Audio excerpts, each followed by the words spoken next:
കർത്താവ് എൻ്റെ പാപത്തെയും എൻ്റെ ശാപത്തെയും തൻ്റെ ശരീരത്തിൽ വഹിച്ചതിനാൽ ഞാൻ നീതിമാനും അനുഗ്രഹിക്കപ്പെട്ടവനും ആണ്. എൻ്റെ സഹായം ആകാശത്തെയും ഭൂമിയും ഉണ്ടാക്കിയ യഹോവയിൽ നിന്ന് വരുന്നു. യഹോവ എൻ്റെ ഇടയനാകുന്നു, എനിക്കൊന്നിനും മുട്ടുണ്ടാകത്തില്ല. എൻ്റെ രോഗത്തെയും എൻ്റെ ദാരിദ്ര്യത്തെയും കർത്താവ് ക്രൂശിൽ വഹിച്ചതിനാൽ ഞാൻ സൗഖ്യത്തിലും സമ്പന്നതയിലുമാണ്. എന്നെ ശക്തനാക്കുന്ന യേശുക്രിസ്തു മുഖാന്തരം ഞാൻ സകലത്തിലും മതിയായവനാകുന്നു. പാമ്പുകളെയും തേളുകളെയും ശത്രുവിൻ്റെ സകല ബലത്തെയും ചവിട്ടുവാൻ കർത്താവ് എനിക്ക് അധികാരം തന്നിരിക്കുന്നു.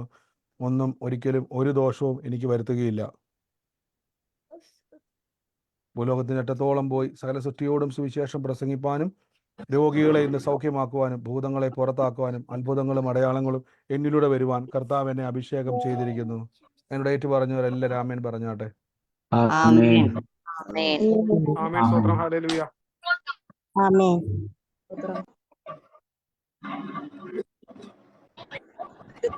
നമുക്ക് പ്രാർത്ഥനയോടെ തന്നെ കർത്താവിൻ്റെ തിരുസന്നിധിയിൽ നിന്ന് മുന്നോട്ട് പോകാം.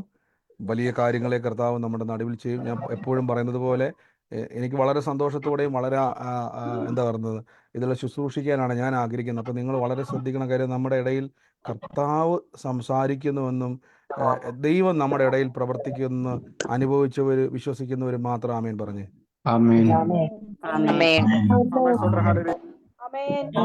അപ്പോൾ ഇനിയും ദൈവം നിങ്ങളോട് ഇടപെടാൻ ആഗ്രഹിക്കുന്നു. കർത്താവ് നമ്മൾ അനുസരണം എന്നുള്ളത് വലിയ പ്രധാനപ്പെട്ട ഘടകമാണ് ബൈബിളിൽ. അനുസരണം വളരെ പ്രധാനം. നമുക്ക് ദൈവത്തെ പറ്റിക്കാൻ പറ്റത്തില്ല, അതാ കുഴപ്പം. കർത്താവിനെ പറ്റിച്ച് നമുക്ക് ഒരു അനുഗ്രഹവും നേടാൻ പറ്റത്തില്ല. കർത്താവിൻ്റെ സന്നിധിയിൽ വന്നു ഒരു കളിയും നടക്കത്തില്ല.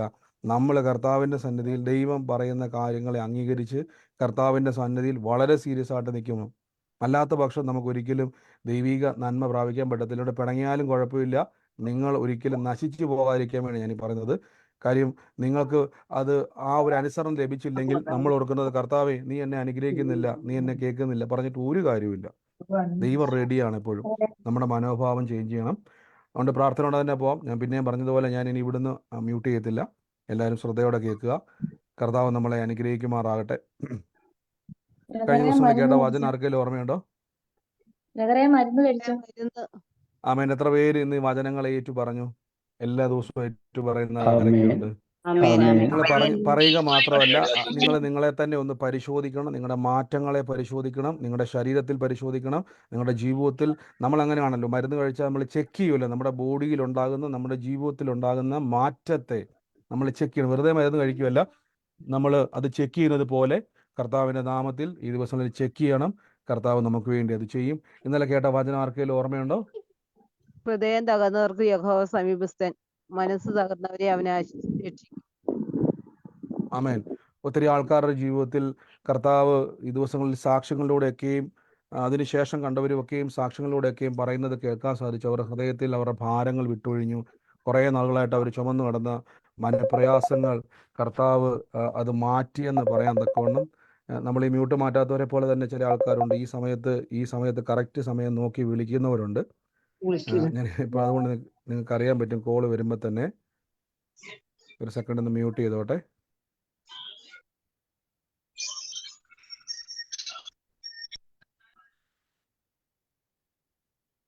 നമുക്ക് ഒരുമിച്ച് ഇന്ന് പ്രാർത്ഥിക്കാം. വൻ കാര്യങ്ങളെ കർത്താവ് നമ്മുടെ നടുവിൽ ചെയ്യും. ഞാൻ എപ്പോഴും പറഞ്ഞു, വളരെ സീരിയസ് ആയിരിക്കണം. കാര്യം നമ്മുടെ ഇടയിൽ കർത്താവ് പ്രവർത്തിക്കുന്നു. നമ്മൾ ബൈബിളൊരു വാക്യമുണ്ട്, ദൈവത്തെ മാനിച്ചാൽ. അടുത്ത വാക്യം ആർക്കെങ്കിലും അറിയാവോ?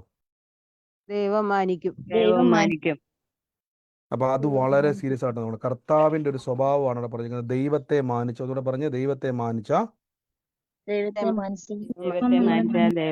എന്നിട്ട് നമ്മൾ പ്രാർത്ഥനയ്ക്ക് വന്നിട്ട് സൗണ്ടും മ്യൂട്ടും മാറ്റാതെ വീട്ടിലെ TV ഓണാക്കി വെച്ച് കഥയും പറഞ്ഞുകൊണ്ടിരുന്നാൽ നമ്മൾ ദൈവത്തെ എന്ത് ചെയ്യുക? മാനിക്കുവാണോ പരിഹസിക്കുവാണോ? പരിഹസിക്കുക. ഇനി നിങ്ങൾ പറയാം, ബ്രദറെ ഞാൻ നിൽക്കുന്ന സ്ഥലത്ത് ഭയങ്കര ഡിസ്റ്റർബൻസ് ഉള്ള. വേണ്ട, അപ്പോൾ സൗണ്ട് മ്യൂട്ട് ചെയ്യണം. ഹെഡ്സെറ്റ് വെച്ചോ, നിങ്ങൾ കേട്ടോ, കുഴപ്പമില്ല. കേൾക്കുന്നതിലല്ല കുഴപ്പം. നമ്മൾ ആ പ്രാർത്ഥനയെ ബുദ്ധിമുട്ടാക്കരുത്. ഇനി എന്നോട് പിണങ്ങിയാലും കുഴപ്പമില്ല, നിങ്ങളുടെ അനുഗ്രഹത്തിന് വേണ്ടിയാണ് പറയുന്നത്. ആ പിണങ്ങി പോയാൽ ഒരു കുഴപ്പമില്ല, എനിക്ക് നഷ്ടങ്ങളില്ല, പക്ഷെ നഷ്ടം നിങ്ങൾക്കാണ്. പ്രാർത്ഥനയോടെ തന്നെ നമ്മൾ കർത്താവിൻ്റെ സന്നിധിയിൽ നിൽക്കണം. എൻ്റെ കൂടെ പറഞ്ഞു, എനിക്ക് അനുഗ്രഹം പ്രാപിക്കണമെന്ന്. എനിക്ക് അനുഗ്രഹം എനിക്ക് അനുഗ്രഹം പ്രാപിക്കണം. എന്നുള്ളത് എൻ്റെ ആവശ്യമാണെന്ന് പറഞ്ഞു. എനിക്ക് അനുഗ്രഹം പ്രാപിക്കണം. അനുഗ്രഹം പ്രാപിക്കണം എന്നുള്ളത് എൻ്റെ ആവശ്യമാണ്. ഇത് നിങ്ങളുടെ മനസ്സിൽ എപ്പോഴും ഉണ്ടായിരിക്കണം. നിങ്ങൾ പെട്ട് കഴിഞ്ഞാൽ ബ്രദറിന് ഒരു ഗുണവുമില്ല. നിങ്ങൾ എത്രത്തോളം അനുഗ്രഹിക്കപ്പെട്ടാലും ബ്രദറിന് പ്രത്യേകിച്ച് ഒരു ഗുണവും കിട്ടാൻ പോണില്ല. അനുഗ്രഹിക്കപ്പെട്ടാൽ ഗുണം നിങ്ങൾക്ക് മാത്രമാണ്. ദൈവത്തിനും ഗുണം കിട്ടത്തില്ല, ബ്രദറിനും ഗുണം കിട്ടത്തില്ല. നിങ്ങൾക്കാണ് ആ ഗുണം ഉണ്ടാകുന്നതെന്നുള്ള ബോധം നിങ്ങളിൽ ഉണ്ടായിരിക്കണം. അതുകൊണ്ട് അത് മറക്കരുത്. ദൈവത്തെ മാനിക്കുന്നവനെ ദൈവവും മാനിക്കും. അങ്ങനെ തന്നെ ബൈബിൾ പറഞ്ഞേക്കുന്നു. നമുക്ക് പ്രാർത്ഥനയോടെ വളരെ ആഗ്രഹത്തോടെ കർത്താവിൻ്റെ തിരുസന്നിധിയിൽ മുന്നോട്ട് പോകാം. ദൈവം നമ്മളെ സഹായിക്കുന്നല്ലോ. കർത്താവിൻ്റെ തിരുകൃപ നമ്മുടെ കൂടെയുണ്ട്. നമ്മൾ ഇന്ന് കർത്താവിൻ്റെ വചനത്തിലൂടെ നമുക്ക് കേൾക്കാം. ഇന്നലെ നമ്മൾ കേട്ടത്, ഹൃദയം നുറുങ്ങിയവർക്ക് യഹോവ സമീപസ്ഥൻ, മനസ്സു തകർന്നവരെ അവൻ രക്ഷിക്കും. ഒത്തിരി സാക്ഷ്യങ്ങൾ കേട്ടെന്ന് ഞാൻ നിങ്ങളോട് പറഞ്ഞായിരുന്നു. കർത്താവ്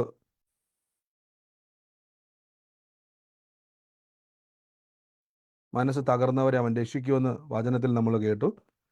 അതുകൊണ്ട് ഈ ദിവസങ്ങളിൽ നമ്മുടെ മനസ്സിലേക്കുന്ന മുറിവുകൾ, വേദനകളൊക്കെയും ഓർത്തോണം. ദൈവമല്ല നമ്മളെ മുറിക്കുന്നത്. പുതിയ നിയമവിശ്വാസിയോട് ഞാൻ പറയുന്നു, കർത്താവായ യേശു ക്രിസ്തു തകർക്കപ്പെട്ടത്, നുറുക്കപ്പെട്ടത്, നമുക്ക് വേണ്ടി യാതന അനുഭവിച്ചത്, എൻ്റെ പിതാവേ നീ എന്നെ കൈവിട്ടത് എന്ത് എന്ന് വളരെ വേദനയോടെ ചോദിച്ചത്, ഞാൻ തകർന്നു പോകാതിരിക്കാൻ, ഞാൻ മുറിവേൽക്കാതിരിക്കുവാൻ എനിക്ക് വേണ്ടി യേശു പകരക്കാരനായി തീർന്നു. ഇനി ദൈവം എന്നെ മുറിക്കത്തില്ല, ഇനി ദൈവം എന്നെ തകർക്കത്തില്ല, ഇനി ദൈവമോ പിശാചോ ലോകമോ ഇനി എന്നെ തകർക്കാൻ കഴിയത്തില്ല. എന്തുകൊണ്ടെന്നാൽ യേശു എനിക്ക് വേണ്ടി മറുവിലയായി തീർന്നു. ഞാൻ ഏൽക്കേണ്ട സകല വേദനകളെയും, മുറിവുകളെയും, രോഗത്തെയും, ശാപത്തെയും തൻ്റെ ശരീരത്തിൽ ഏറ്റ് എനിക്ക് വേണ്ടി യേശു തകർക്കപ്പെട്ടു. അതുകൊണ്ട് നിങ്ങൾ ഓർത്തോണം, കർത്താവ് യേശുവിനെ നോക്കുക. എനിക്ക് വേണ്ടി തകർക്കപ്പെട്ട ഒരു രക്ഷകനുണ്ട്. ആമേൻ. നമുക്ക് പ്രാർത്ഥനയോടെ തന്നെ തിരുസന്നിധിയിൽ മുന്നോട്ട് പോകാം. തുടർമാനമായിട്ട് നമ്മൾ കർത്താവിൻ്റെ വചനം കേൾക്കുന്നു. എല്ലാ ദിവസവും കർത്താവിൻ്റെ സന്നിധിയിൽ വരുവാൻ, പ്രാർത്ഥിക്കുവാനൊക്കെയും വലിയ കൃപ ദൈവം തരുന്നല്ലോ. എൻ്റെ കൂടെ പറഞ്ഞോട്ടെ, ഇന്ന് ഞാൻ അത്ഭുതം കാണുമെന്ന് പറ. ഇന്ന് ഞാൻ അത്ഭുതം കാണും. ആമേൻ. നമ്മുടെ വിശ്വാസം നാളെയാണെന്ന് പറയുന്നതല്ല. നമ്മുടെ വിശ്വാസം കർത്താവ് ഇന്നത്തെ ദിവസം എൻ്റെ ദിവസമാണ്. ഇന്നത്തെ ദിവസം കർത്താവിൻ്റെ നാമത്തിൽ, ആ രക്തസ്രാവമുള്ള സ്ത്രീ പറഞ്ഞതുപോലെ, ഞാൻ യേശുവിനെ ഇന്ന് തൊടും. ഇന്ന് തൊട്ട് നാളെ സൗഖ്യമാകുന്നല്ല പറഞ്ഞു, ഞാൻ അവനെ തൊട്ട് സൗഖ്യമാകുമെന്ന് രക്തസ്രാവക്കാരിയായ സ്ത്രീ പറഞ്ഞതുപോലെ, കർത്താവിൻ്റെ സന്നിധിയിൽ വരുമ്പോൾ നിങ്ങളൊരു കാര്യം ഉറപ്പിച്ചാണ്, ഇന്നാണ് എൻ്റെ അത്ഭുതത്തിൻ്റെ ദിവസം. ഇന്നാണ് എൻ്റെ ജീവിതത്തിൽ വഴിത്തിരിവിൻ്റെ ദിവസം. ഈ ഒരു ബോധ്യത്തിൽ നമുക്ക് മുന്നോട്ട് പോകാം. യോഹന്നാൻ ശ്ലീഹായുടെ സുവിശേഷം 14-ാം അധ്യായത്തിൻ്റെ 13, 14, 15 വാക്യങ്ങളാണ് നമ്മൾ കേൾക്കാൻ പോകുന്നത്. അവിടെ വചനം ഇങ്ങനെയാണ് പറഞ്ഞിരിക്കുന്നത്. യേശു ക്രിസ്തു പറയുകയാണ്, നിങ്ങൾ എൻ്റെ നാമത്തിൽ അപേക്ഷിക്കുന്നതൊക്കെയും, യഥാർത്ഥത്തിൽ അപേക്ഷിക്കുക എന്നല്ല, ഫോർ ആസ്ക് എന്നാണ് വാക്ക് കൊടുത്തത്. നിങ്ങൾ എൻ്റെ നാമത്തിൽ ചോദിക്കുന്നതൊക്കെയും പിതാവ് പുത്രനിൽ മഹത്വപ്പെടുത്തേണ്ടതിന് ഞാനത് ചെയ്തു തരും. യേശു ക്രിസ്തുവിൻ്റെ ഉറപ്പാണ്. ഞാൻ പലപ്പോഴും പറഞ്ഞിട്ടുണ്ട്, നമ്മൾ ബൈബിള് വായിക്കണം. വചനപ്രകാരമാണ് നമ്മൾ ചോദിക്കാൻ. പലപ്പോഴും നമ്മുടെ മനസ്സിൻ്റെ അകത്ത് സംശയങ്ങൾ കയറും. നമ്മളെ കൺഫ്യൂഷൻ ആക്കുന്ന ഉപദേശങ്ങളുണ്ട്, പ്രാർത്ഥനകളുണ്ട്, മറ്റുള്ളവരുടെ അനുഭവമുണ്ട്. ഇപ്പം ഞാൻ ഒരു വിഷയം പ്രാർത്ഥിക്കുക, ഒരു വിഷയം ഭാരത്തോടെ പ്രാർത്ഥിക്കുമ്പോൾ ഒരാൾ വന്നിട്ട് പറയുക, സഹോദര, അത് കർത്താവ് നിങ്ങൾക്ക് തന്നാലും തന്നില്ലേലും നിങ്ങൾ ദൈവത്തെ സ്നേഹിക്കുന്നുണ്ടോ എന്ന് ഒരാൾ ചോദിച്ചാൽ അങ്ങനെ ചോദിച്ചാൽ നിങ്ങൾ പറയണം, ദൈവം എന്നെ സ്നേഹിക്കുന്നത് കൊണ്ട് അവൻ എനിക്ക് വേണ്ടി ചെയ്യും. അല്ലാതെ സ്നേഹിച്ച ദൈവമായിട്ടുള്ള സ്നേഹത്തിൽ അത് കിട്ടിയാലും കുഴപ്പമുണ്ടെന്ന് വെച്ചാൽ, നമ്മുടെ ഉറപ്പ് എന്നാന്ന് ചോദിച്ചാൽ, നമ്മുടെ ജീവിതത്തിൻ്റെ അകത്ത് അവസാനം വരെ ഉറപ്പുണ്ടായിരിക്കണം, എൻ്റെ കർത്താവ് എന്നെ കൈവിടത്തില്ല. എൻ്റെ കൂടെ പറഞ്ഞോട്ടെ, എൻ്റെ കർത്താവ് എന്നെ കൈവിടത്തില്ല, എൻ്റെ ദൈവം എന്നെ ഉപേക്ഷിക്കത്തില്ല എന്ന് പറ. എൻ്റെ കർത്താവ് എന്നെ കൈവിടത്തില്ല, എൻ്റെ ദൈവം എന്നെ ഉപേക്ഷിക്കത്തില്ല.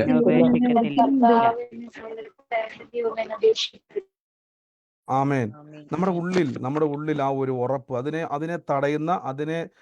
കളയുന്ന ഒരു ഉപദേശവും കേൾക്കരുത്. അതിനെ തടയിടുന്ന ഒന്നും കേൾക്കാൻ പോകരുത്. നിങ്ങൾ നിങ്ങളുടെ മക്കളെ സ്നേഹിക്കുന്നുവെങ്കിൽ, നിങ്ങളുടെ പിതാവ് നിങ്ങളെ സ്നേഹിക്കുന്നുവെങ്കിൽ, നിങ്ങളെ തകർത്ത് തരിപ്പടമാക്കി ഏതെങ്കിലും ലോകത്തിലെ പിതാവ് എൻ്റെ മക്കൾ ഭിക്ഷക്കാരനാണെന്ന് ആഗ്രഹിക്കുമോ? ആഗ്രഹിക്കുമോ? ലോകത്തിലെ ഏതെങ്കിലും ഈ ലോകത്തിൽ ജനിച്ച ഏത് പിതാവും എൻ്റെ മക്കൾ ഭിക്ഷക്കാരനായിപ്പോയി എല്ലാ വീട്ടിലും പോയി തെണ്ടി ജീവിക്കണം, ഇങ്ങനെ യാചിച്ച് ജീവിക്കണമെന്ന് ഒരു ലോകത്തിലെ പിതാവും ആഗ്രഹിക്കുന്നില്ലെങ്കിൽ, യേശു പറഞ്ഞു, സ്വർഗസ്ഥനായ പിതാവ് എത്ര അധികം. നമ്മുടെ കർത്താവ് പറയുകയാണ്, നിങ്ങൾ എൻ്റെ നാമത്തിൽ ചോദിക്കുന്നതൊക്കെയും പിതാവ് പുത്രനിൽ മഹത്വപ്പെടുത്തേണ്ടതിന് ഞാനത് ചെയ്തു തരും. നിങ്ങൾ എൻ്റെ നാമത്തിൽ എന്നോട് ചോദിക്കുന്നതൊക്കെയും ഞാൻ ചെയ്ത് തരും. നിങ്ങൾ എന്നെ സ്നേഹിക്കുന്നുവെങ്കിൽ എൻ്റെ കൽപ്പനകളെ കാത്തുകൊള്ളു. ഇവിടെയാണ് നമ്മൾ ശ്രദ്ധിക്കേണ്ടത്. കർത്താവ് എൻ്റെ കാര്യങ്ങൾ, ഞാൻ ചോദിക്കുന്ന കാര്യങ്ങൾ, പ്രാർത്ഥിക്കുന്ന വിഷയങ്ങൾ എൻ്റെ കർത്താവ് എനിക്ക് ചെയ്തു തരുന്നത് എങ്ങനെ എന്ന് നമ്മൾ ശ്രദ്ധിച്ചോണം. നമ്മൾ പലപ്പോഴും ഓർക്കും ഈ കർത്താവ് എല്ലാ കാര്യങ്ങളും എല്ലാവർക്കും വേണ്ടി എല്ലാം ചെയ്യുന്ന ഒരാളാണോ കർത്താവ് എന്നൊരു ചിന്തയുണ്ട്. നമ്മൾ ബൈബിൾ നോക്കിയാൽ കാണാൻ പറ്റും, കർത്താവ് തൻ്റെ ശിഷ്യന്മാരെ തിരഞ്ഞെടുക്കുന്ന സമയത്ത് അവർക്ക് ആ ഒരു കാലഘട്ടത്തിൽ യഹൂദൻ്റെ ഒരു സമുദായം എന്ന് പറഞ്ഞാൽ, യഹൂദൻ്റെ ഒരു ലൈഫ് സ്റ്റൈൽ എന്ന് പറഞ്ഞാൽ നിങ്ങൾ ഇന്നും കാണാം അന്നും കാണാം. അവരുടെ ഒരു പ്രത്യേകത എന്ന് പറഞ്ഞാൽ അവർ വേറൊരു കമ്മ്യൂണിറ്റിയുമായിട്ട് ചേരത്തില്ല. നിങ്ങൾ ശ്രദ്ധിച്ചാൽ മതി. നിങ്ങൾക്കിപ്പോൾ ഒരു പുരുഷനെയോ സ്ത്രീയോ വിവാഹം കഴിച്ച് യഹൂദൻ്റെ ഇടയിൽ താമസിച്ചാൽ അവൻ്റെ ഏറ്റവും വലിയ ശത്രു ആരാന്ന് വെച്ചാൽ നിങ്ങളായിരിക്കും. കാരണം അവനെ സംബന്ധിച്ചിടത്തോളം അവൻ്റെ കമ്മ്യൂണിറ്റിയിൽ ജീവിക്കുക എന്നുള്ളത് അവനൊരു വ്യത്യസ്തനാണ് എന്ന് അവൻ തന്നെ പറഞ്ഞ് അവനിലേക്ക് തന്നെ ഒതുങ്ങുന്ന ഒരു കൺസെപ്റ്റ് അവിടെയുണ്ട്. അത് നമുക്ക് ബൈബിളിൽ കാണാൻ പറ്റും. കർത്താവിൻ്റെ ശിഷ്യന്മാർ പോലും പറയുന്നുണ്ട്, ശമരിയ പട്ടണത്തിൽ ചെല്ലുമ്പോഴേക്കും കർത്താവേ ഇവരെങ്ങനെയുള്ളവരെന്നൊക്കെ കർത്താവിൻ്റെ ശിഷ്യന്മാരും പറയുന്നുണ്ട്, തീ ഇറക്കണം എന്നൊക്കെ പറയുന്നുണ്ട്. അപ്പോൾ അവരുടെ ഇടയിൽ പോലും ആ ഒരു തീവ്രമായിട്ടുള്ള ഒരു സംഭവമുണ്ട്, യഹൂദൻ മാത്രം, ആ കമ്മ്യൂണിറ്റി മാത്രം. അപ്പം അങ്ങനെ ഒരു കമ്മ്യൂണിറ്റിയിൽ നിന്നും യേശുവിനെ അവർ അംഗീകരിച്ചില്ല. നമുക്കറിയാം, ബൈബിൾ വായിക്കുമ്പോൾ കാണാൻ പറ്റും കർത്താവിനെ എങ്ങനെ തകർക്കണമെന്ന് നോക്കിയാണ് അവർ നടന്നിരുന്നത്. കാര്യം യേശു ക്രിസ്തു യഹൂദനെതിരല്ലായിരുന്നു, അവരുടെ ആ ഒരു സിസ്റ്റത്തിന് എപ്പോഴും ഓർത്തോണം, യഹൂദ മത അനുസരണം, ദൈവത്തോടുള്ള ബന്ധമല്ല അവിടെ പറഞ്ഞിരിക്കുന്നത്. അവരൊരു മത തീവ്രവാദത്തിലേക്ക് അവർ പോകാൻ തുടങ്ങി. ആമേൻ. കർത്താവിൻ്റെ ശിഷ്യന്മാരെ കർത്താവ് അവരുടെ ഇടയിൽ നിന്ന് തിരഞ്ഞെടുത്ത സമയത്ത് നിങ്ങളൊരു കാര്യം ഓർത്തോണം, ആ കമ്മ്യൂണിറ്റിയിൽ നിന്നാൽ മാത്രമേ അവർക്ക് രക്ഷപ്പെടാൻ കഴിയത്തുള്ളൂ.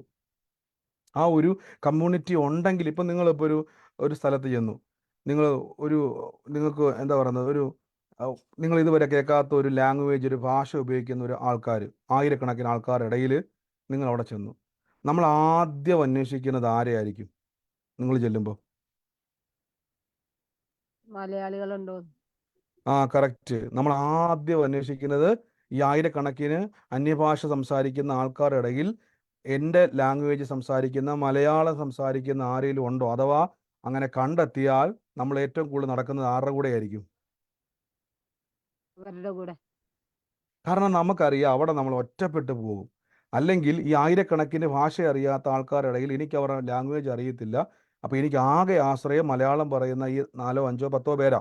ഞാൻ അവരുടെ കൂടെ എപ്പോഴും നടക്കും. എനിക്ക് എന്ത് വിഷയം വന്നാൽ ഓടി അവരുടെ ഇടയിലോട്ട് എത്തും. ഞാൻ അവരുമായിട്ട് ബന്ധപ്പെട്ട് നിൽക്കത്തുള്ളൂ. കാരണം ഞാൻ ഒറ്റപ്പെട്ട് പോകാതിരിക്കാൻ ഞാൻ എപ്പോഴും കൂട്ടമായി നടക്കും. എന്നാൽ കർത്താവ് തൻ്റെ ശിഷ്യന്മാരെ ഈ ഒരു കൂട്ടത്തിൽ നിന്നും പുറത്തേക്ക് എടുത്തു.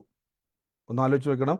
അവിടെ ആകെ ഉണ്ടായിരുന്ന, അല്ലെങ്കിൽ അവർ നിലനിന്ന് പോണ ഒരു സിസ്റ്റമായിരുന്നു യഹൂദൻ സിനഗോഗുകൾ, പള്ളി, ആലയം. ഇതൊക്കെ അവരുടെ സിസ്റ്റമാണ്.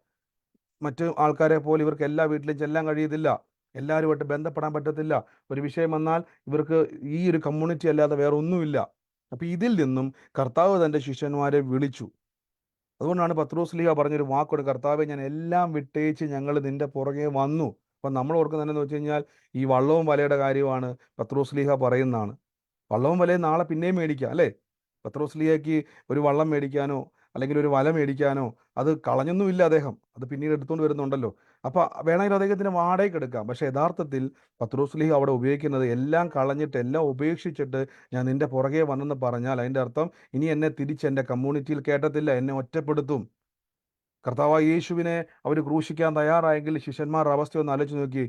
കർത്താവിൻ്റെ പുറകെ അവർ കർത്താവിനെ കൊല്ലേണ്ടതിന് അവർ പ്ലാൻ ചെയ്ത് നടക്കുവാണെങ്കിൽ ശിഷ്യന്മാരുടെ കാര്യം. അപ്പോൾ അവർ പറയാം, കർത്താവ് ഞങ്ങളെല്ലാം വിട്ടേച്ച്, ചിലപ്പോൾ അവർ നാട്ടിൽ ഒറ്റപ്പെടുമായിരിക്കാം, വീട്ടിൽ ഒറ്റപ്പെടുമായിരിക്കാം, അവരുടെ സമുദായത്തിൽ, അവരുടെ കുടുംബത്തിൽ, എല്ലാ മേഖലയിലും അവർ ഒറ്റപ്പെട്ടിരിക്കുക. അപ്പോൾ ശിഷ്യന്മാരുമൊക്കെ കർത്താവെ എല്ലാം വിട്ടേച്ച് ഇറങ്ങിയിരിക്കുക. ആമേൻ. നിങ്ങളൊരു കാര്യം മനസ്സിലാക്കണം, കർത്താവായ യേശുവിൽ വിശ്വസിക്കുന്ന ഒരു വ്യക്തി നമ്മൾ മറ്റേതെങ്കിലും ഒരു കൈത്താങ്ങിലല്ല നിൽക്കുന്നത്, നമ്മൾ ഏതെങ്കിലും ഒരു സപ്പോർട്ടിലല്ല നിൽക്കുന്നത്, ആരുടെയെങ്കിലും സഹതാപത്തിലോ കനിവിലോ അല്ല നിൽക്കേണ്ടത്. എൻ്റെ കൂടെ എന്ന് പറഞ്ഞ് ഞാൻ നിൽക്കുന്നത് യേശുവിൻ്റെ കൃപയാലാന്ന് പറ. ഞാൻ നിൽക്കുന്നത് യേശുവിന്റെ കൃപയാലാണ്. അതുകൊണ്ടാണ് കർത്താവ് പറഞ്ഞത് പിതാവ് പുത്രനിൽ മഹത്വപ്പെടുത്തേണ്ടതിന്. അതിൻ്റെ അർത്ഥം ദൈവം നിങ്ങൾക്ക് വേണ്ടി ഒരു കാര്യം ചെയ്താൽ ഒരാൾ പോലും പറയാൻ ഇടവരരുത്, ഞാൻ ആ വ്യക്തിയെ സഹായിച്ചത് കൊണ്ടാണ് ഇന്ന് അവർ ജീവനോടെ ഇരിക്കുന്നത്, ഞാൻ ആ വ്യക്തിയുടെ കൂടെ ഉണ്ടായിരുന്നുകൊണ്ടാണ് അവരിപ്പോൾ രക്ഷപ്പെട്ടത്, ഞങ്ങളെല്ലാവരും ഉള്ളതുകൊണ്ട് അവരുടെ ജീവിതം ഒരു അനുഗ്രഹമായെന്ന് ഒരാളും പറയാതിരിക്കുവാൻ പിതാവ് പുത്രനിൽ മഹത്വപ്പെടുത്തുന്നുണ്ട്. അതിൻ്റെ അർത്ഥം നമ്മുടെ ജീവിതത്തിൽ കർത്താവ് ഒരു കാര്യം ചെയ്യുമ്പോൾ ഒരു കാര്യം ഞാൻ ഉറപ്പിച്ച് പറയാം, നിങ്ങൾ ഒറ്റപ്പെട്ടോ, നിങ്ങൾ ഏതെങ്കിലും ജീവിതത്തിൻ്റെ അകത്ത് നിങ്ങൾ തനിച്ചായോ നിസ്സഹായരായോ നിൽക്കുന്നെങ്കിൽ നിങ്ങൾ ഭയപ്പെടരുത്. അവിടെയും കർത്താവ് നിങ്ങൾക്ക് വേണ്ടി പ്രവർത്തിക്കും. നമ്മൾ എന്നാ ചെയ്യേണ്ടത്? കർത്താവേ, നീ മാത്രമേ എനിക്കുള്ളൂ. എൻ്റെ കൂടെ പറഞ്ഞാൽ, യേശുവേ നീ മാത്രമേ എനിക്കുള്ളൂ എന്ന് പറ. യേശുവേ യേശുവേ നീ മാത്രമേ എനിക്കുള്ളൂ. യേശുവേ അങ്ങ് മാത്രമേ എനിക്കുള്ളൂ. ആമേൻ. നീ ആമേൻ. മാത്രമേ എനിക്കുള്ളൂ. ഈ ഒരു ബോധ്യത്തിലും നമ്മൾ ചിലപ്പോൾ ചിന്തിക്കത്തില്ലേ, നമ്മൾ പലരെയും കൂട്ടിച്ചേർത്ത് നിർത്താൻ ശ്രമിക്കുന്നവരാ. അല്ലേ? നല്ലതാണ് കേട്ടോ. കൂട്ടിച്ചേർത്ത് നമുക്ക് പലപ്പോഴും അവർ ദോഷമാണെന്ന് അറിഞ്ഞാലും നമ്മൾ പറയും, ഒരാവശ്യത്തിന് അല്ലെങ്കിൽ എന്തെങ്കിലും ഒരു കാര്യത്തിന് നമുക്കറിയാം ഉപദ്രവമാണ്, ദോഷമാണ്, പ്രശ്നമാണെന്നൊക്കെ അറിഞ്ഞാൽ പോലും നമുക്ക് പേടിയാ, ഒറ്റപ്പെട്ടു പോകുമോ. ഇത് തന്നെ ശിഷ്യന്മാരുടെ അകത്തൊരു ഭാരം ഉണ്ടായിരുന്നു. ഒറ്റപ്പെട്ടു പോകുമോ, ആരുമില്ലല്ലോ. അതുകൊണ്ട് അവർ പറഞ്ഞു, കർത്താവേ എല്ലാം വിട്ടേച്ച ഇറങ്ങിയേക്കുന്നത്. ഞാൻ ചോദിച്ചോട്ടെ, എല്ലാം വിട്ട് ഇറങ്ങിയ ശിഷ്യന്മാരെ യേശു കൈവിടുവോ ഇല്ലയോ? വിടില്ല. ഒരു നാടും കൈവിടില്ല. ആമേൻ, ആമേൻ. ആമേൻ. ഈ ഒരു ബോധം, അതുകൊണ്ടാണ് യേശു പറഞ്ഞത്, നിങ്ങളുടെ ജീവിതത്തിൽ ഒരു കാര്യം നടന്നാൽ പിതാവ് പുത്രനിൽ മഹത്വപ്പെടുത്തേണ്ടതിന് യേശു പറയും, ഞാൻ അത് ചെയ്ത് തന്നിരിക്കും, എന്നിൽ ആശ്രയിച്ചിറങ്ങിയവനെ ഞാൻ കൈവിടത്തില്ല. അതുകൊണ്ടാണ് 15-ാം വാക്യത്തിൽ പറഞ്ഞിരിക്കുന്നത്, നിങ്ങൾ എന്നെ സ്നേഹിക്കുന്നുവെങ്കിൽ. അപ്പോൾ എന്ത് ഈ സ്നേഹം എന്ന് പറഞ്ഞാൽ എൻ്റെ അർത്ഥം എന്തുവാ? യേശു പറഞ്ഞു, നിങ്ങൾ എന്നെ സ്നേഹിക്കുന്നുവെങ്കിൽ എൻ്റെ കൽപ്പനകളെ കാത്തുകൊള്ളും. ഇവിടെ ശ്രദ്ധിച്ചോണം, എന്നെ സ്നേഹിക്കും. ഇപ്പം ഈ സ്നേഹം എന്ന് പറഞ്ഞാൽ, ഞാനിപ്പോൾ ടോംസ് ബദറെ ഞാൻ നിങ്ങളെ ഭയങ്കരമായിട്ട് സ്നേഹിക്കുന്നു. ടോംസ് ബദറിനെ ഞാൻ പറയാം, ഞാൻ ഭയങ്കരമായിട്ട് സ്നേഹിക്കുന്നു എന്ന് പറഞ്ഞാൽ ടോംസ് ബദർ പറയും, ആ ഓക്കെ താങ്ക് യു എന്ന് പറയും. ഈ സ്നേഹം എന്ന് പറഞ്ഞാൽ പറയുന്നതാണോ പ്രകടിപ്പിക്കുന്നതാണോ?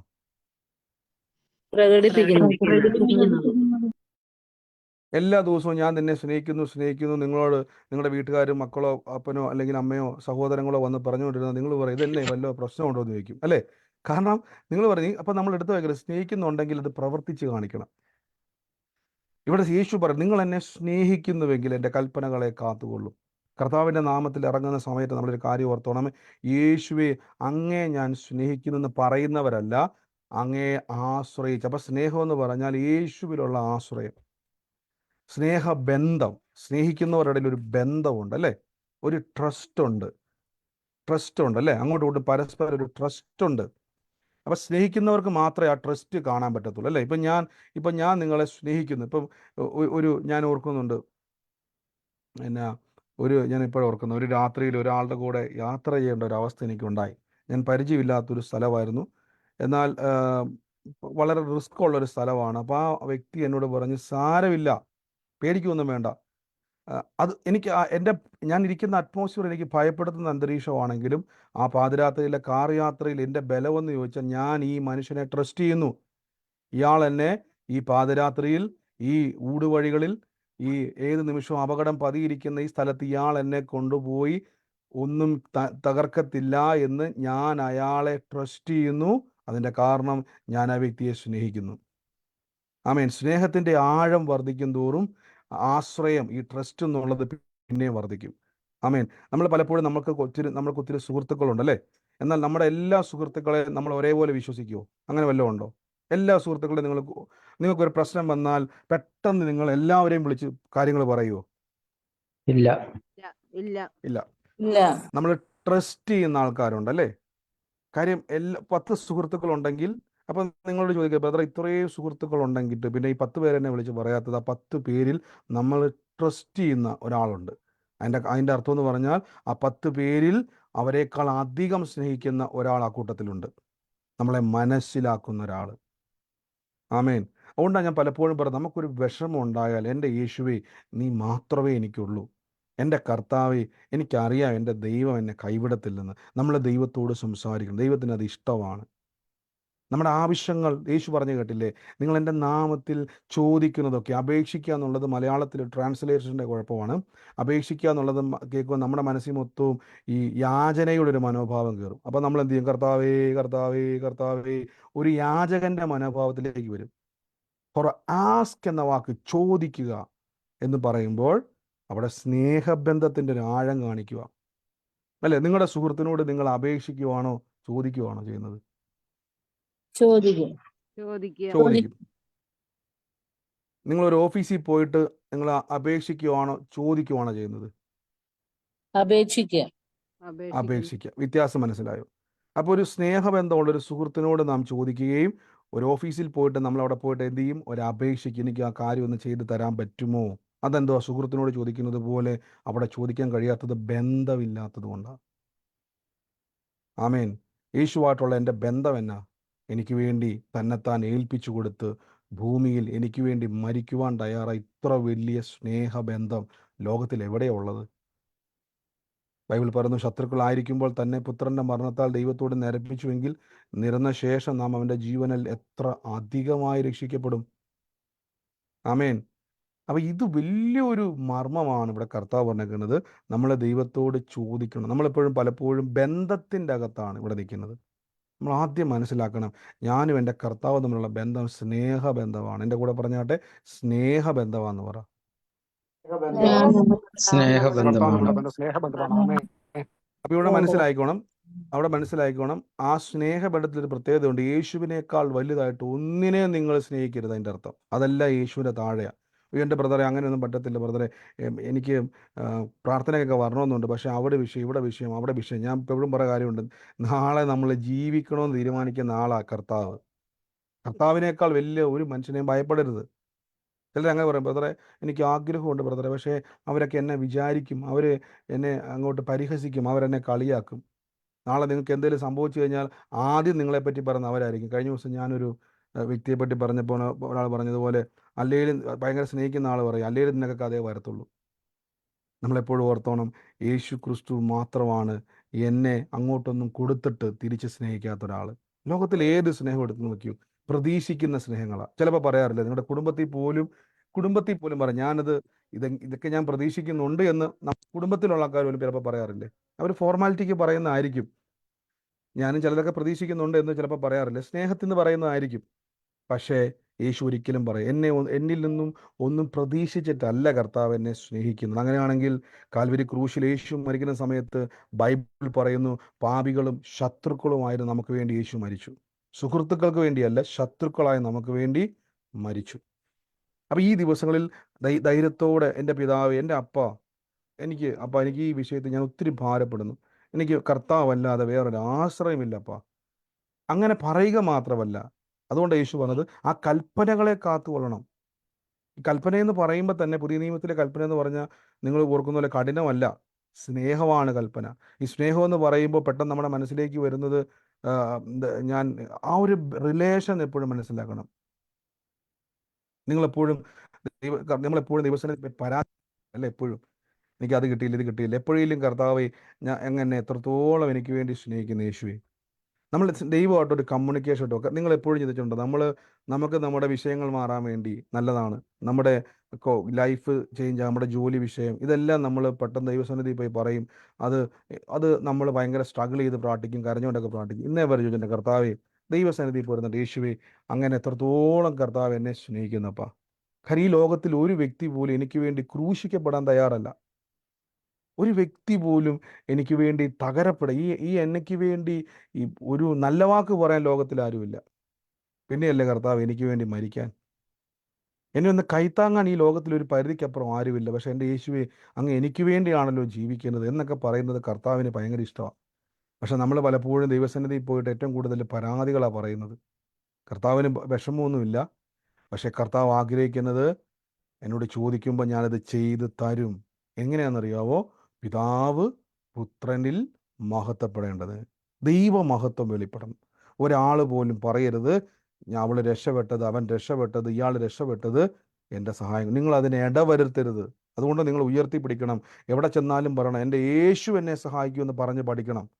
അപ്പോൾ കേൾക്കുന്നവർ ചിരിക്കും, എന്നാൽ പിന്നെ യേശു ചെയ്തോളും, മതിയെന്നേ. അപ്പോൾ അവർ നിങ്ങളെ കളിയാക്കും, പരിഹസിക്കും. എന്നാൽ പിന്നെ ഞങ്ങൾ ഇനി നാളെ മുതൽ നിങ്ങളെ സഹായിക്കുന്നില്ല. വേണ്ട, സാരമില്ല. അത് പറയുമ്പോൾ നമുക്കൊരു ടെൻഷൻ, ദൈവം ബ്രദറെ, ഞാൻ അവരെ പിണക്കി കേട്ടോ, ആരോടെ ദൈവാത്മാ ഇടപെടും കേട്ടോ, അവരെ ഒന്നും പിണക്കാൻ പറ്റത്തില്ല. ഈ ദിവസങ്ങളിൽ ആ കെട്ടുകൾ പൊട്ടണം. അവരുടെ മുഖമല്ല നോക്കേണ്ടത്. നാളെ ചിലപ്പോൾ അവർ പറയുന്ന സമയത്ത്, എനിക്കത് എത്ര പേര് എനിക്കറിയാമെന്നറിയോ, സഹായിക്കാൻ നേറ്റ് അതുപോലെ ഉറപ്പ് കൊടുത്ത പല ആൾക്കാരും സമയമായപ്പോൾ സോറി എന്ന് പറഞ്ഞ് യേശു അത്ഭുതം ചെയ്ത ആൾക്കാർ എനിക്കറിയാം. എന്നോട് പറഞ്ഞു, ബ്രദറെ, ഞാൻ ഒത്തിരി പ്രതീക്ഷിച്ചതായിരുന്നു അവരെ. ഞാൻ ഒരിക്കലും അവരെന്നെ സഹായിക്കത്തില്ലെന്ന് പ്രതീക്ഷിച്ചില്ല. പക്ഷെ ഒടുവിൽ കർത്താവ് മാത്രം എനിക്കുണ്ടായിരുന്നു എന്ന് എനിക്ക് മനസ്സിലായി. അപ്പോൾ ഈ തിരിച്ചറിവ് ആദ്യം ഉണ്ടായാൽ എന്നാ സുഖമെന്നറിയാവോ? നമ്മൾ ഒരാളുടെ മുമ്പിൽ പോയി നിൽക്കേണ്ടി വരികയില്ല. കർത്താവ് എല്ലാവരും ഉപയോഗിച്ചോളും. ഇനി ഒരാൾ സഹായിച്ചാൽ അത് ദൈവത്താൽ സംഭവിക്കുന്നതാണ്. അയാളെ ഫോക്കസ് ചെയ്യരുത്. അയാളെ ദൈവം ഉപയോഗിച്ചെന്നുള്ളൂ. ദൈവത്തിന് ആരെ ഉപയോഗിക്കാം? ബൈബിളിൽ ദൈവം കാക്കയെ ഉപയോഗിച്ചയാളാ ഏലിയാവിനെ പോഷിപ്പിക്കുവാൻ. പറഞ്ഞാൽ കേൾക്കാത്ത നമ്മൾ ചിലർ പറയുന്നത് കാക്കയല്ലെന്നും വേറെ പക്ഷിയാന്നൊക്കെ പറഞ്ഞ് നമ്മൾ അതിലോട്ടൊന്നും പോകണില്ല. എന്തുവായാലും പക്ഷിയാണ്, പറക്കുന്നൊരു ജീവിയാണ്, പറക്കുന്നൊരു പക്ഷിയാണ്. അത് ഉറപ്പായ കാര്യമാണ്. അപ്പോൾ കർത്താവ് പറഞ്ഞാൽ പക്ഷിക്കും കേൾക്കാൻ പറ്റും. അങ്ങനെ പിന്നെ കർത്താവിന് മനുഷ്യനിലൂടെ സഹായിക്കുകയാണ് പാട്. അങ്ങനെയെങ്കിൽ ഈ ദിവസങ്ങളിൽ പരിശുദ്ധാത്മാവിന് നിർബന്ധത്തോടെ പറയുകയാണ്, ഈ ദിവസങ്ങളിൽ ദൈവത്തിൻ്റെ സഹായങ്ങൾ നിങ്ങളുടെ ജീവിതത്തിൽ വരാൻ പോവുകയാണ്. എത്ര പേര് അതിന് ആമേൻ പറയുന്നു? ആമേൻ ആമേൻ. ആമേൻ. ആമേൻ. ദൈവിക വാർത്തകൾ കേൾക്കുമ്പോൾ ചാടി പിടിച്ചോണം. ആമേൻ. അപ്പോൾ തിരിച്ചറിഞ്ഞോണം, കർത്താവ് എന്നെ സ്നേഹിക്കുന്നു, ദൈവം എന്നെ സ്നേഹിക്കുന്നു. ആ ബന്ധമാണ്, ആ ബന്ധത്തിൻ്റെ അകത്ത് വന്നുകൊണ്ടാണ് ഞാൻ ഈ ചോദിക്കുന്നത്. അപ്പോൾ ഈ ബന്ധം മുറുക്കുന്ന എങ്ങനെയാ? യേശുവിനെ കൂടുതൽ അറിയുമ്പം, കർത്താവിലേക്ക് കൂടുതൽ അടുക്കും തോറും ഈ സ്നേഹബന്ധത്തിൻ്റെ ആഴം വർദ്ധിക്കും. അപ്പം നമുക്ക് എന്താ ഗുണം എന്നറിയോ? പണ്ട് നിങ്ങൾ യേശുവിൻ്റെ മുമ്പിൽ പോയി ഭയത്തിലും പേടിയിലും നിന്ന് നിങ്ങൾക്കിപ്പോൾ വളരെ ഫ്രീ ആകാൻ പറ്റും, വളരെ ഫ്രീ ആയിട്ട് ഇടപെടാൻ പറ്റും. നമ്മളൊരു സുഹൃത്തിനെ ആദ്യം പരിചയപ്പെടുമ്പോൾ അങ്ങനെയല്ലേ, ഒരു ഹായ് പറഞ്ഞ് ഒരു എന്തുകൊണ്ട് വിശേഷം എന്നൊക്കെ, പിന്നെ അങ്ങോട്ട് എടാപോടാ ബന്ധത്തിലേക്ക് വരത്തില്ലേ?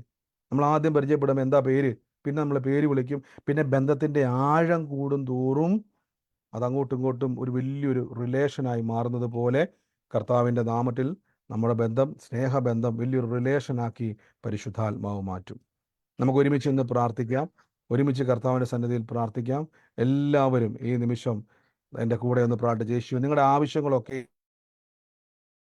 ആവശ്യങ്ങളൊക്കെയും ദൈവത്തോട് ചോദിച്ചാട്ടെ. യേശുവേ, എനിക്കത് വേണം. എല്ലാവരും പറഞ്ഞു, കർത്താവേ, എനിക്കത് വേണം.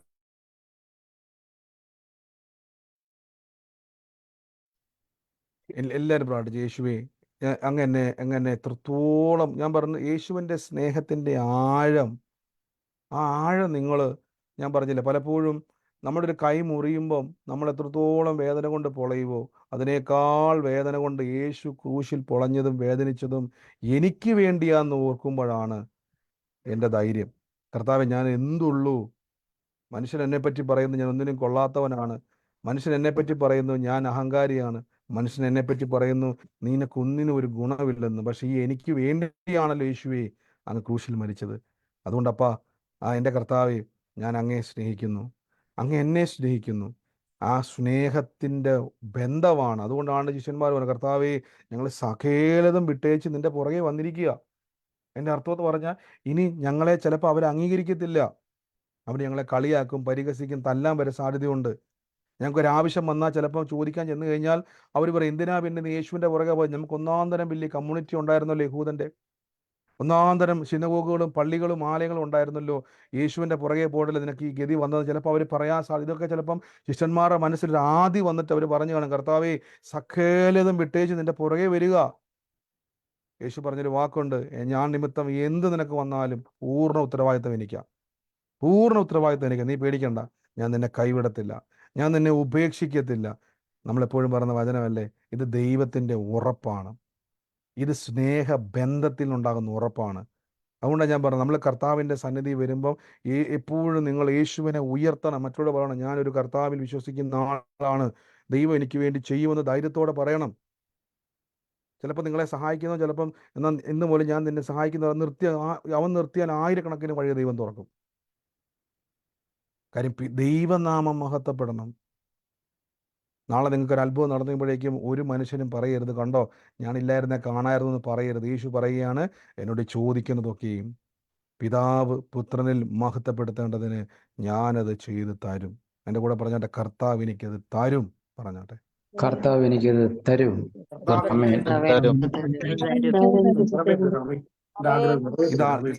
ഇതാണ് സ്നേഹബന്ധം.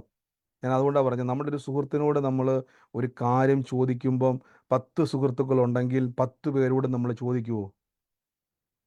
ചോദിക്കും നിങ്ങൾ? എനിക്ക് ഒത്തിരി സുഹൃത്തുക്കളുണ്ട്. എനിക്കൊരാവശ്യം വന്നാൽ ഞാൻ ആ 10 എനിക്ക് സുഹൃത്തുക്കളുണ്ടെങ്കിൽ 10 പേരോട് ഞാൻ എനിക്ക് ചോദിക്കത്തില്ല. ഞാൻ ചോദിച്ചാൽ കിട്ടുമെന്ന് എനിക്ക് ഉറപ്പുള്ള ഒരാളോട് മാത്രമേ ഞാൻ ചോദിക്കത്തുള്ളൂ. നിങ്ങളും അങ്ങനെയൊക്കെ തന്നെയാണോ? അങ്ങനെ ഒരു തന്നെയാണ്. ഉദാഹരണം അതെ. പറയുന്നത്. അതെ അതെ അതെ. അപ്പം ഞാൻ ചോദിച്ചോട്ടെ, ഈ 10 പേരോടും ചോദിച്ചാൽ എന്നാ കുഴപ്പം? ഞാൻ പറയും, ഈ 10 പേരോടും ചോദിച്ചാൽ കുഴപ്പമൊന്നുമില്ല. ചിലപ്പം ആ ഒരു ബന്ധം തന്നെ ഇല്ലാതായി പോകും. ചിലപ്പോൾ അവൻ തരത്തില്ലായിരിക്കാം. പക്ഷെ എനിക്ക് ഒരാളെ അറിയാം. ഞാൻ ചോദിച്ചാൽ ചിലപ്പോൾ അവൻ ഇല്ലെങ്കിലും അവൻ ചിലപ്പോൾ എവിടുന്നേലുമൊക്കെ എനിക്ക് വേണ്ടി അവൻ ചെയ്തു തരുന്ന ഒരാളാണെന്ന് എനിക്കറിയാം. അതിൻ്റെ കാരണം അതാണ് സ്നേഹത്തിനുണ്ടാകുന്ന ബന്ധം. അതിനേക്കാൾ എത്രയോ ഉയരത്തിലാണ് യേശുവിൻ്റെ സ്നേഹബന്ധം നമ്മുടെ ഉള്ളിൽ. അപ്പം നമുക്ക് ഒരാളുടെ മുമ്പിൽ പോയി നിൽക്കാൻ ഇടാതിരിക്കാൻ വേണ്ടി കർത്താവ് നമുക്ക് വേണ്ടി ഉണ്ട്. എൻ്റെ കൂടെ പറഞ്ഞാട്ടെ, യേശു എനിക്ക് വേണ്ടി ചെയ്തു തരും. യേശു എനിക്ക് വേണ്ടി ചെയ്തു തരും. എന്തുകൊണ്ടെന്നാൽ എനിക്ക് വേണ്ടി യേശു ചെയ്തു. എന്നെ വേണ്ടി സ്നേഹിക്കുന്നു. പറഞ്ഞാട്ടെ, യേശു എനിക്ക് യേശു വേണ്ടി എന്നെ ചെയ്തു തരും. സ്നേഹിക്കുന്നു. യേശു എനിക്ക് വേണ്ടി ചെയ്തു തരും. യേശു എന്നെ സ്നേഹിക്കുന്നു. അതിനാൽ യേശു എനിക്ക് വേണ്ടി ചെയ്തു തരും. ആമേൻ. ഞാൻ യേശുവിനെ സ്നേഹിക്കുന്നല്ല പറയേണ്ടത്. നമ്മൾ പലപ്പോഴും അതാ ഇഷ്ടം. ഞാൻ കർത്താവെ അങ്ങേ ആഴമായി നമ്മൾ അങ്ങനെ പാട്ടൊക്കെ പലപ്പോഴും അല്ലേ, നമ്മൾ പലപ്പോഴും പാടുന്ന എങ്ങനെ, യേശുവിനെ ഞാൻ സ്നേഹിക്കുന്നു. എന്നാൽ അതിനേക്കാൾ ഏറ്റവും വലിയ ശ്രേഷ്ഠമായ പദം, യേശു എന്നെ സ്നേഹിക്കുന്നു. അപ്പോസ്തലനായ പൗലോസ് പറഞ്ഞില്ല, എന്നെ സ്നേഹിച്ച്, ഞാൻ സ്നേഹിച്ചല്ല, എന്നെ സ്നേഹിച്ച് എനിക്ക് വേണ്ടി തന്നെത്താൻ ഏൽപ്പിച്ചു കൊടുത്ത ദൈവപുത്രനുള്ള വിശ്വാസത്താലാണ് ജീവിക്കുക. യേശു സ്നേഹിക്കുന്നു പറയുകയല്ല, തെളിയിച്ച് കാണിച്ചു. അങ്ങനെയെങ്കിൽ പ്രിയരെ, നമുക്ക് ഒരുമിച്ച് പ്രാർത്ഥിക്കാം. ക്രൂശിലൂടെ എനിക്ക് വേണ്ടി ആ സ്നേഹത്തെ വെളിപ്പെടുത്തുമെങ്കിൽ ആ ബന്ധത്തിൻ്റെ ആഴത്തിൽ നിന്നുകൊണ്ട് ഞാൻ പറയുന്നപ്പാ, മറ്റാരും, എനിക്ക് യേശു മാത്രം മതി. എൻ്റെ കൂടെ പറഞ്ഞോട്ട്, എനിക്ക് യേശു മാത്രം മതി. യേശു മാത്രം മതി. എനിക്ക് സൗണ്ട് യേശു കുറയുന്നു മാത്രം ബ്രദറെ. മതി. ആമേൻ. മാത്രം മതി. യേശു ആമേൻ. മാത്രം മതി കർത്താവേ. താങ്ക് യു മാത്രം ഹോളി മതി. സ്പിരിറ്റ്. നന്ദി കർത്താവേ, നന്ദി കർത്താവ്. യേശു മാത്രം മതി. യേശു മാത്രം മതി. കർത്താവ് മാത്രം. ഈ ഒരു ബോധത്തിലാണ് നമ്മൾ എപ്പോഴും ഓർത്തോണം, കർത്താവെ നമ്മൾ വെറുതെ വാക്കുകൊണ്ട് പറയുക മാത്രമല്ല, നിങ്ങൾ ഉയർത്തണം. മനസ്സിൽ പറയല്ല, യേശു എനിക്ക് ഉണ്ട് കേട്ടോ എന്ന് പറഞ്ഞ് നടക്കരുത്. മറ്റുള്ളവർ കേൾക്കെ പറയണം, എൻ്റെ ആശ്രയം കർത്താവാണ്. അവൻ്റെ കളിയാക്കുമ്പോൾ നിങ്ങൾ അതിൽ അനുഗ്രഹമാണെന്ന് പ്രശംസിച്ചോണം. നിങ്ങൾ യേശുവാണ് എൻ്റെ ആശ്രയം, കർത്താവ് എനിക്ക് വേണ്ടി വഴി തുറക്കുമെന്ന് പറയുമ്പോഴേക്കും, അയ്യോ നീ ഭയങ്കര വലിയ വിശ്വാസി വന്നേക്കുന്നു എന്ന് പറഞ്ഞ് അവൻ കളിയാക്കിയാൽ കൈയടിച്ചോണം. കാര്യം ദൈവം സന്തോഷിക്കും അത് കേട്ട്. കാര്യം അവിടെ മനുഷ്യൻ്റെ മുമ്പിൽ നിങ്ങൾ ലജ്ജിക്കപ്പെടുവല്ല, പകരം ദൈവസന്നിധിയിൽ നിങ്ങളെ കർത്താവ് സന്തോഷിക്കുക. കാര്യം എന്നെ അവൾ ധൈര്യത്തോടെ സന്തോഷത്തോടെ ഉയർത്തിയല്ലോ. അവർക്ക് വേണ്ടി ആരും അഡ്ജസ്റ്റ് ചെയ്യരുത്. അയ്യോ ബ്രദറെ, അവർക്കൊക്കെ എന്നെ വിചാരിക്കുമെന്ന് തല കുനിച്ചാൽ നാളെ ഈ മനുഷ്യനൊന്നും കാണത്തില്ലെന്ന് വെറുതെയാണ് ഈ പറയുന്നത്. എത്രയോ പേരുടെ ജീവിതം ഞാൻ ഈ പ്രായത്തിൽ കണ്ടാന്നറിയോ. നാളെ ഈ പറയുന്ന മനുഷ്യനൊക്കെ തിരിഞ്ഞു കൊത്താൻ സാധ്യതയുണ്ട്. പക്ഷേ യേശു തിരിഞ്ഞു കൊത്തത്തില്ല. കർത്താവ് കൈവിടത്തില്ല. നമുക്ക് ഒരുമിച്ച് പ്രാർത്ഥിക്കാം. ഈ സമയത്ത് രോഗികളായി ഭാരപ്പെടുന്നവർ ഈ സമയത്ത് കർത്താവെ, അങ്ങ് ഞാൻ ഈ രോഗിയായിരിക്കുന്നത് യേശുവിന് ഇഷ്ടമല്ലെന്ന് പറഞ്ഞുകൊണ്ട് പ്രാർത്ഥിക്കാം. ഇന്ന് എൻ്റെ ശരീരത്തിൽ ഞാൻ അത്ഭുതം കാണും. ഞാൻ തകർന്നിരിക്കുന്നത് യേശുവിന് ഇഷ്ടമല്ല. അങ്ങനെ തന്നെ പറഞ്ഞ്, ഞാൻ തകർന്നിരിക്കുന്നത് യേശുവിന് ഇഷ്ടമല്ല. അതുകൊണ്ടാണ് കർത്താവ് തകർക്കപ്പെട്ടത്. ഞാൻ സമാധാനമില്ലാതെ തകർന്നിരിക്കുന്നത് യേശുവിന് ഇഷ്ടമല്ല. ഞാൻ ഈ നമ്മൾ നശിച്ചു പോകുന്ന ദൈവത്തിന് ഇഷ്ടമല്ല. ഞാൻ തകർന്ന ദാനമായി തീർന്നത് ദൈവത്തിന് ഇഷ്ടമല്ല. ഞാൻ രോഗിയായിരിക്കുന്നത് യേശുവിന് ഇഷ്ടമല്ല. യേശുവിന് ഇഷ്ടമല്ലാത്തത് എനിക്ക് വേണ്ട കർത്താവേ. യേശുവെ, ഞാൻ ഇന്ന് അത്ഭുതത്തെ സ്വീകരിക്കുന്നു. അങ്ങനെ പറഞ്ഞു, യേശുവേ ഞാൻ എൻ്റെ അത്ഭുതത്തെ സ്വീകരിക്കുന്നു. ഇന്ന് രോഗികൾ സൗഖ്യമാകും. നാളെയല്ല, ഇന്ന് നിങ്ങളുടെ ശരീരത്തിലെ കൗണ്ടുകൾ നോർമലാകുന്നു. രോഗശക്തികൾ നിങ്ങളെ വിട്ട് പോവുകയാണ്. കാര്യം യേശുവിൻ്റെ സ്നേഹത്തിൻ്റെ മുമ്പിൽ പിടിച്ചു നിൽക്കുവാൻ ഒരു രോഗത്തിനോ ഒരു പിശാചിനോ ഒരു ഞെരുക്കത്തിനോ ഒരു പ്രതികൂലത്തിനോ കഴിയത്തില്ല. ബൗണ്ടറികളെ അത് തകർക്കും, പ്രതികൂലങ്ങളെ തകർക്കും, പ്രതിസന്ധികളെ മാറും. യേശുവിൻ്റെ നാമത്തിൽ ഞാൻ പ്രാർത്ഥിക്കുന്നു. യേശുവിൻ്റെ നാമത്തിൽ പ്രാർത്ഥിക്കുന്നു. യേശുവിൻ്റെ നാമത്തിൽ പ്രാർത്ഥിക്കുന്നു. ഹല്ലേലൂയ. നന്ദി കർത്താവേ, നന്ദി യേശുവേ, നന്ദി കർത്താവേ, നന്ദി യേശുവേ, നന്ദി കർത്താവേ, നന്ദി യേശുവേ. കർത്താവിൻ്റെ വലിയ കൃപയ്ക്ക് നന്ദി. അങ്ങ് സ്പർശിക്കുന്നതിന് നന്ദി. അങ്ങ് സ്പർശിക്കുന്ന കൃപയ്ക്ക് നന്ദി. അങ്ങ് തൊടുന്നതിന് നന്ദി. അത്ഭുതത്തിന് നന്ദി കർത്താവേ, അത്ഭുതത്തിന് നന്ദി കർത്താവേ. അങ്ങ് സ്പർശിക്കുന്നതിന് നന്ദി, തൊടുന്നതിന് നന്ദി. ഈ ദിവസങ്ങളിൽ വലിയ കാര്യങ്ങളെ കർത്താവ് ചെയ്യുന്നതിന് നന്ദി പറയുന്നു യേശുവേ. നന്ദി പിതാവേ, നന്ദി പിതാവേ. Thank you Holy Spirit, thank you Holy Spirit. യേശുവിൻ്റെ നാമത്തിൽ നിന്ന് ഞാൻ പ്രാർത്ഥിക്കുന്നപ്പാ. എനിക്കറിയത്തില്ല, ഒരു വ്യക്തിയെ ഞാൻ കാണുകയാണ്. ആ ഭവനത്തിൻ്റെ അകത്ത് ഈ ഒരു നിമിഷം തുറന്ന് വെച്ചിരിക്കുന്ന ഒരു പുസ്തകം. ഇപ്പോഴും ആ പുസ്തകം തുറന്നിരിക്കുക. എന്ത് പുസ്തകമാണെന്ന് എനിക്കറിയത്തില്ല, പക്ഷെ ആ പുസ്തകം തുറന്നിരിക്കുക. ഒരടയാളം കർത്താവിനെ കാണിക്കുക. ഒരു തുറന്ന് വെച്ചിരിക്കുന്ന ഒരു പുസ്തകം. ആ പുസ്തകം ആത്മീയമായിട്ടുള്ള കാഴ്ചയല്ല, ഭൗതികമായിട്ട് ഇപ്പം ആ വീടിൻ്റെ അകത്ത് ആ പുസ്തകം തുറന്നു വെച്ചിരിക്കുക. ഏതൊരു മുറിയിൽ ഒരു ടേബിളിൽ അത് തുറന്നു വെച്ചിരിക്കുക. അടച്ചു വെച്ചേക്കില്ല, തുറന്നൊരു പേജ് വെച്ചിരിക്കുക. അങ്ങനെ ഒരു ഭവനത്തിൽ കർത്താവ് എന്നെ കാണിക്കുന്നു.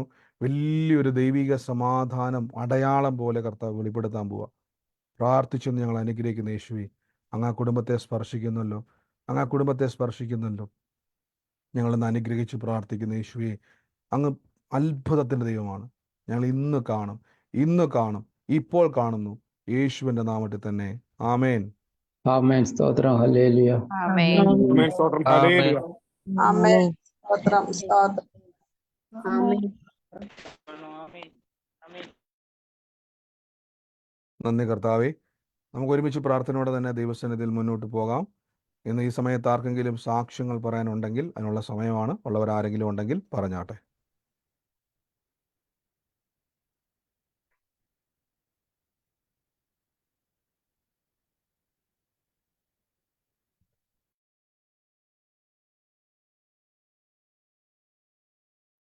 മറ്റാരും ഇല്ലാന്ന് ഞാൻ വിശ്വസിക്കുന്നു. നമുക്ക് ഒരുമിച്ച് കർത്താവിൻ്റെ സന്നിധിയിൽ വിശ്വാസ പ്രഖ്യാപനങ്ങളെ ഏറ്റുപറഞ്ഞ് പ്രാർത്ഥിക്കാം. ബ്രദറെ, പറഞ്ഞു. ഞാൻ എനിക്കില്ലേ കുറേ അനുഭവങ്ങൾ ഉണ്ടായിട്ടുണ്ട്. ഞാൻ സങ്കടപ്പെടുമ്പോഴൊക്കെ ഒരു പരുന്തില്ലേ, പരുന്ത് അറിയോ, നല്ല ഭംഗിയുള്ള പരുന്ത് ഇങ്ങനെ എപ്പോഴും വരും. എപ്പോഴും ഞാൻ പോണ വഴിയിലും എന്തെങ്കിലും പ്രശ്നങ്ങൾ പറയുമ്പോൾ ആ പരുന്ത് ഇങ്ങനെ വന്ന് നിൽക്കും. ഇന്ന് ഞാനിങ്ങനെ യൂട്യൂബിൽ ഇങ്ങനെ പ്രയറുകൾ നോക്കിയപ്പോൾ യോഹന്നാൻ്റെ സുവിശേഷം അങ്ങനെ കേട്ടപ്പോൾ അതിൽ ആ യോഹന്നാൻ്റെ കയ്യിൽ ആ പരുന്തിരിക്കുമ്പോഴാണ് നമ്മൾ നയിച്ചത്. അപ്പോൾ ഈശോ തന്നെയാണെന്ന് എനിക്ക് തോന്നുന്നു. കാരണം ഞാൻ ഹോസ്പിറ്റലിൽ പോകുമ്പോൾ, അതേപോലെ ഞാൻ യാത്ര ചെയ്യുമ്പോൾ, ഞാൻ എവിടെയൊക്കെ പോകുമ്പോൾ, ഞാൻ എന്തൊക്കെ സങ്കടപ്പെട്ടിട്ടിരിക്കുമ്പോഴൊക്കെ എനിക്ക് ആ പരുന്തിനെ കണ്ടിട്ടുണ്ടായിരുന്നു. അപ്പോൾ ആ പരുന്ത് ഇന്ന് ഞാൻ അതിൽ കണ്ടപ്പോൾ അങ്ങനെ ബൈബിളിൽ പറയുന്നുണ്ടോ? സിസ്റ്റർ, നമ്മൾ കൂടുതൽ ആ വിഷയം പ്രാർത്ഥിക്കണം. ബൈബിളിലുണ്ട്, കാക്കയയച്ച് ദൈവം പോഷിപ്പിച്ചിട്ടുണ്ട്. പല രീതിയിൽ പല പ്രാവുന്ന പോലെ പരിശുദ്ധാത്മാവ് വരുന്നുണ്ട്. പലയിടങ്ങളിൽ അങ്ങനെയുണ്ട്. അപ്പോൾ സിസ്റ്റർ, ഈ ദിവസങ്ങളിൽ പാടി കർത്താവ് എനിക്ക് ഈ വിഷയത്തിൻ്റെ മേലൊരു വ്യക്തതയെ കർത്താവ് കൊണ്ടുവരണം. എനിക്ക് ഈ വിഷയം, ഈ വരുന്നത് പരിശുദ്ധാത്മാവെ, അങ്ങ് എന്നെ ഇതിൻ്റെ മേലൊരു വ്യാഖ്യാനിക്കുവാൻ, ഇതെന്താണ് ഇതിൻ്റെ അർത്ഥമെന്ന് പറഞ്ഞു തരുവാൻ കർത്താവ് എന്നെ സഹായിക്കണമെന്ന് അങ്ങനെ പ്രാർത്ഥിക്കണം. അങ്ങനെ പ്രാർത്ഥിക്കുമ്പം കർത്താവ് സിസ്റ്റർക്ക് ആ ഒരു ക്ലാരിറ്റി എന്തുകൊണ്ടാണ് അത് വരുന്നതെന്നുള്ളത് കർത്താവ് അത് വ്യക്തമാക്കി തരുവാൻ ഇടയായിത്തീരും. കേട്ടോ? അങ്ങനെയുള്ള അടയാളങ്ങൾ വരുന്നുണ്ടെങ്കിൽ നമ്മൾ ചിലപ്പോൾ ചിന്തിക്കും, ബ്രദറെ അത് കോമൺ അല്ല. ചില സമയങ്ങളിൽ പല രീതിയിൽ കർത്താവ് ഇടപെട്ടെന്നിരിക്കും. ചിലപ്പോൾ നമ്മളെപ്പോഴും എന്തെങ്കിലും, ഞാൻ പറഞ്ഞല്ലോ, ബൈബിളിൽ നമുക്ക് ബുദ്ധിക്കപ്പുറമായ കാര്യങ്ങൾ പലതും കാണാൻ പറ്റും. ബുദ്ധിക്കപ്പുറമായ കാര്യങ്ങൾ പല രീതിയിൽ ദൈവം. ഫോർ എക്സാമ്പിൾ എന്താ പറഞ്ഞാൽ, ഞാൻ അസുഖമായി കിടക്കണമെന്ന് എൻ്റെ ഫ്രണ്ട്സിന് അറിയില്ല. അപ്പോൾ അവർ ഗ്രൂപ്പിലൂടെ പിന്നെന്താണ് ഒരു പരുന്ത് ഉയരത്തിൽ പറക്കുമ്പോൾ കാക്ക പോയിട്ട് അത്ര ഉയരത്തിൽ പറക്കാൻ നോക്കി. പക്ഷെ കാക്കയ്ക്ക് ശ്വാസം മുട്ടിയിട്ട് താഴെ വീണ് എണീക്കാൻ വയ്യാതെ കടന്നു എന്നാണ് അവർ പറഞ്ഞത്. അപ്പോൾ അവർ കാക്കയായിട്ട് ഉദ്ദേശിച്ചത് തന്നെയായിരിക്കാം. അവർ ഉയരത്തിൽ പറക്കുമ്പോൾ എനിക്ക് അത്ര എത്താൻ ഇല്ല എന്നാണ് പറഞ്ഞത്. പക്ഷെ അതേ അനുഭവം ഞാനിപ്പോൾ ഒരാഴ്ചക്ക് മുമ്പ് പരുന്ത് വന്നിട്ട് നിന്നിട്ട് ഇങ്ങനെ പറക്കുമ്പോൾ രണ്ട് കാക്കകൾ ഈ പരുന്തിനെ കൊത്തിയിട്ട് ഓട്ടിക്കുന്നതായിട്ടും എനിക്ക് അങ്ങനെ കണ്ടു. അതും കണ്ടു. അതാണ്. അപ്പം എന്താണ് അതാ പറഞ്ഞത്. അപ്പം നമ്മൾ ഈ ദിവസങ്ങളിൽ പ്രാർത്ഥിക്കും, കർത്താവ് എനിക്ക് ഇതിൻ്റെ അകത്തൊരു വ്യക്തത ഉണ്ടാകുവാൻ, എനിക്ക് ഈ കാര്യങ്ങളിൽ ഒരു വ്യക്തത ദൈവത്തോട് പ്രാർത്ഥിക്കണം. കർത്താവ് എനിക്ക് ഈ വിഷയങ്ങളിൽ എനിക്ക് മനസ്സിലാകുന്നത് പോലെ ഈ കാര്യങ്ങൾക്കകത്ത് കർത്താവ് ഒരു വ്യക്തത എനിക്ക് തരണേന്ന് സിസ്റ്റർ പ്രാർത്ഥിക്കണം. തീർച്ചയായിട്ടും ഞാൻ പറയുന്നു, ഈ ഒരു സിംബോളിക്കായിട്ട് കാണിക്കുന്ന കാര്യങ്ങൾ അതെന്താണെന്നുള്ളത് കർത്താവ് നമുക്ക് ആ കാര്യങ്ങൾ വ്യക്തമാക്കി തരാൻ ഇടയായിത്തീരും. കേട്ടോ? തീർച്ചയായിട്ടും പ്രാർത്ഥിക്കണം. അങ്ങനെയുള്ള അടയാളങ്ങൾ എന്തെങ്കിലും നമുക്ക് അസ്വാഭാവികമായിട്ട് എന്ത് നമുക്ക് കണ്ടാലും ദൈവസന്നിധിയിൽ അത് വ്യാഖ്യാനിക്കുവാൻ, കർത്താവ് എനിക്കത് എന്താണെന്നുള്ളത് എനിക്കത് മനസ്സിലാകുവാൻ തക്കവണ്ണം ഇടയാക്കണമെന്ന് നമ്മൾ പ്രാർത്ഥിച്ചോണം. ദൈവം ഉറപ്പായിട്ടും അത് വ്യാഖ്യാനിച്ച് നമുക്കത് കാണിച്ചു തരുവാൻ ഇടയായിത്തീരും. ആമേൻ. കർത്താവ് അനുഗ്രഹിക്കട്ടെ. മറ്റാരെങ്കിലും ഉണ്ടോ? അല്ല ബ്രദറെ, പറഞ്ഞു സിസ്റ്ററെ.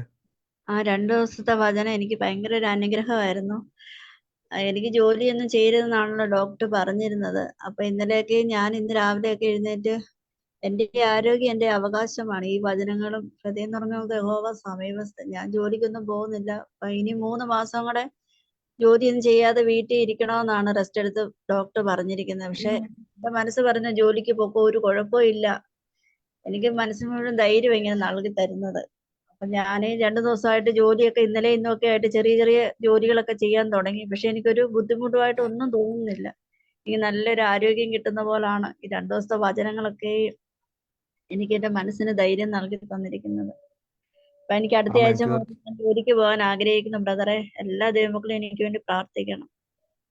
നന്ദി കർത്താവ്. ഇന്ന് പ്രിയമകൾ പറഞ്ഞ പോലെ തന്നെ ശരീരത്തിലും ആത്മാവിലും റെസ്റ്റ് വേണമെന്ന് പറഞ്ഞു. പക്ഷെ എന്നാൽ ദൈവം ഒരു ബലം പ്രിയമങ്ങളുടെ ശരീരത്തിൽ കൊടുത്തല്ലോ. ഈ ദിവസങ്ങളിൽ ദൈവം ഒരു ആരോഗ്യം പ്രിയമങ്ങളുടെ മേൽ കൊടുത്തല്ലോ. അത് പ്രത്യക്ഷമായി പ്രകടമായി തന്നെ ദൈവം ഈ ദിവസങ്ങളിൽ അത് ബലമായി, ധൈര്യമായി, ശക്തിയായി തീരട്ടെ. കർത്താവ് അങ്ങനെ നടത്തിക്കുന്നത് നന്ദി. നടത്തുന്ന ദൈവമാണ്. യേശുവിൻ്റെ നാമത്തിൽ തന്നെ. ആമേൻ. ആമേൻ. സ്തോത്രം. ഹല്ലേലൂയ. ആമേൻ. ആമേൻ.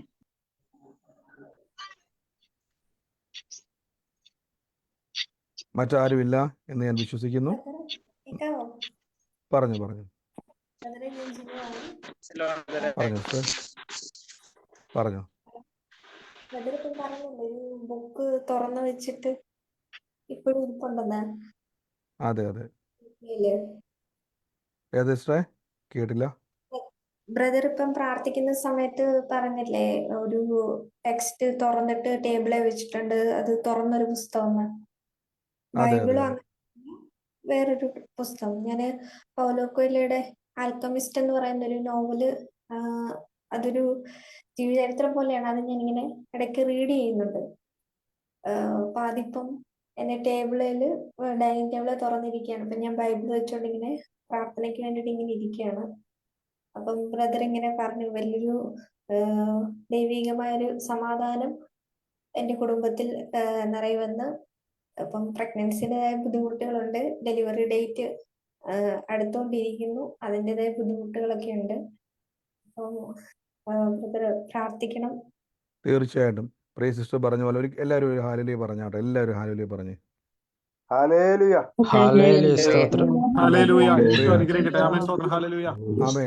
ഞാൻ പലപ്പോഴും പറഞ്ഞിട്ടുണ്ട്, കർത്താവ് നമ്മളെ കാണുന്നുണ്ട്. വളരെ സീരിയസ് ആയിട്ടിരിക്കണം. ഞാൻ തുടക്കത്തിലേ പറയാൻ കാരണം, ഞാനിന്ന് പറഞ്ഞല്ലോ, അത് എനിക്ക് ആ ബുക്ക് ബൈബിൾ ആണെങ്കിൽ ഞാൻ ബൈബിളാന്ന് പറയും. പക്ഷെ എനിക്ക് ബൈബിൾ അല്ല. അതുകൊണ്ടാണ് ഞാൻ തുടക്കത്തിൽ പറഞ്ഞായിരുന്നു, ഏത് ബുക്കാന്ന് എനിക്ക് അറിയത്തില്ല. നിങ്ങൾ എത്ര പേരത് കേട്ടായിരുന്നു? ഏത് ബുക്കാന്ന് എനിക്ക് അറിയത്തില്ല. ആമേൻ. ഞാൻ കേട്ടോ. ആമേൻ. സ്തോത്രം. കാര്യം ഹല്ലേലൂയ.